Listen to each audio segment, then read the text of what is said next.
Educational channel విద్యా ఉద్యోగ సమాచారానికి స్వాగతం. Daily GK and current affairs చాలా మోస్ట్ ఇంపార్టెంట్ క్వశ్చన్స్ ఇస్తున్నాను. ఇవాళ 104వ వీడియో మీ ముందుకు వస్తుంది. చాలా ఇంపార్టెంట్ స్టాక్ జీకే క్వశ్చన్స్ ఉన్నాయి. రీసెంట్గా నేను ప్రతి 3 to 4 డేస్కి ఒకసారి కరెంట్ అఫైర్స్ కూడా మీకు ఈ వీడియోస్లు ఇవ్వడం జరుగుతుంది. ఏది మిస్ కాకుండా చాలా వాల్యుబుల్ ఇన్ఫర్మేషన్ అయితే మన ఛానల్ ద్వారా అందిస్తున్నాను. ఛానల్ని సబ్స్క్రైబ్ చేయండి, వీడియోను లైక్ చేయండి. తప్పకుండా ఈరోజు ఉన్నటువంటి ఇంపార్టెంట్ క్వశ్చన్స్ అయితే చూద్దాం. ఫస్ట్ క్వశ్చన్ వచ్చేసి, ప్రాచీన భారతదేశ చరిత్రలో కుంభమేళా గురించి ప్రస్తావించిన చైనా యాత్రికుడు ఎవరు? ఎంత ఇంపార్టెంట్ క్వశ్చన్ అని, చాలా ఇంపార్టెంట్ క్వశ్చన్. ఎందుకంటే మనం 2025 జనవరిలో ఉన్నాం. ఈరోజు ఈ వీడియో రికార్డ్ చేస్తున్న సమయానికి మనకు భారతదేశంలోనే అత్యధిక మంది హిందువులు హాజరయ్యే ఒక పెద్ద సమ్మేళనం అంటే కుంభమేళా ఉత్సవాలు ఉత్తరప్రదేశ్లోని ప్రయాగ్ రాజ్లో ప్రారంభమైనాయి. అయితే ప్రయాగ్ రాజ్లో ఈ కుంభమేళా ఉత్సవాలు జరగడం అనేది ఇప్పటి నుంచి కాదండి, చాలా రోజుల నుంచి అయితే మనకు జరుగుతున్నాయి. సో ప్రాచీన భారతదేశ చరిత్రలో కూడా వీటి గురించిన ప్రస్తావన మనకు హ్యూయన్ సాంగ్ మనకు హర్షుడి కాలంలో 7వ శతాబ్దంలో భారతదేశాన్ని సందర్శించిన బౌద్ధ పండితుడు. ఇతడు రచించిన గ్రంథం సియుకి. అప్పటి ప్రస్తావన మనకు ప్రాచీన గ్రంథాలలో కనిపిస్తుంది. చాలా చారిత్రక నేపథ్యం ఉన్నటువంటి ఈ కుంభమేళా ఉత్సవాలు అయితే మనకు యూపీలోని ప్రయాగ్రాజ్, మరొక పేరు అలహాబాద్ అండి, ఇప్పుడు ప్రయాగ్రాజ్ అంటున్నాం, అక్కడ ప్రారంభమైనాయి. హర్షుడు 5 ఏళ్లకోసారి మనకు ఈ ప్రయాగ ప్రాంతంలో మోక్ష పరిషత్ ఏర్పాటు చేసి దానాలు చేసినట్టు మనకు ప్రాచీన రచన ద్వారా కూడా తెలుస్తుంది. సో ఇది మనకు ఇక్కడ ఉన్నటువంటి ఇన్ఫర్మేషన్. ప్రయాగరాజ్ కుంభమేళా 2025 జనవరి 13న ప్రారంభం. 45 రోజుల పాటు అయితే ఈ ఉత్సవాలు జరుగుతాయి. క్వశ్చన్ నెంబర్ 2, ప్రాజెక్ట్ ఎలిఫెంట్ పథకం ఏ సంవత్సరం ప్రారంభించారు? 1992లో ఇండియన్ గవర్నమెంట్ అయితే ఏనుగుల సంరక్షణ కోసం ప్రాజెక్ట్ ఎలిఫెంట్ స్కీమ్ తీసుకొచ్చింది. అదేవిధంగా ప్రాజెక్ట్ టైగర్ అయితే మనం 1973లో తీసుకొచ్చినామండి, గుర్తుంచుకోండి. క్వశ్చన్ నెంబర్ 3, మన దేశంలో ఆలివ్ రిడ్లే తాబేళ్లు ఎక్కడ సంరక్షించబడుతున్నాయి? వెరీ ఇంపార్టెంట్ అండి, ఇవి అంతరించిపోయే జీవులలో ఉన్నాయి. గహీర్ మాతా బీచ్ ఒడిశాలో ఉంది. అక్కడైతే మనకి సముద్ర తాబేలు, ఆలివ్ రిడ్లే తాబేళ్లు ప్రొటెక్ట్ చేయబడుతున్నాయి. ఆలివ్ రిడ్లే తాబేళ్ల యొక్క ప్రత్యేకత ఏంటైతే అవి ఎక్కడైతే పుడతాయో గుర్తుంచుకొని మళ్ళీ అక్కడికే వచ్చి తమ సంతానాన్ని వృద్ధి చేసుకోవడం వీటి యొక్క ప్రత్యేకత.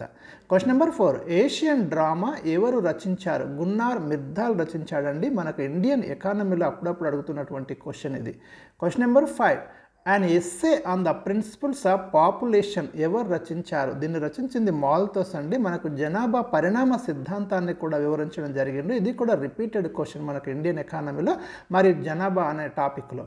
క్వశ్చన్ నెంబర్ 6, ప్రపంచంలో అతిపెద్ద అంతర్జాతీయ పోలీస్ సంస్థగా దేనిని పేర్కొంటారు? ఇంటర్పోల్ని అయితే మనకు ప్రపంచంలో అతిపెద్ద అంతర్జాతీయ పోలీస్ సంస్థ అని పేర్కొంటారు. ఎందుకంటే వివిధ దేశాలలో నేరాలు చేసి పారిపోయినటువంటి వ్యక్తులను పట్టుకోవడంలో ఇది కీలక పాత్రను పోషిస్తుంది. ఈ సంస్థ మనకు రెడ్ కార్నర్ నోటీస్ అని, బ్లూ కార్నర్ నోటీస్ అని వివిధ రకాల నోటీసులను అయితే జారీ చేయడం మీరు వార్తాపత్రికల్లో తరచుగా వింటారు.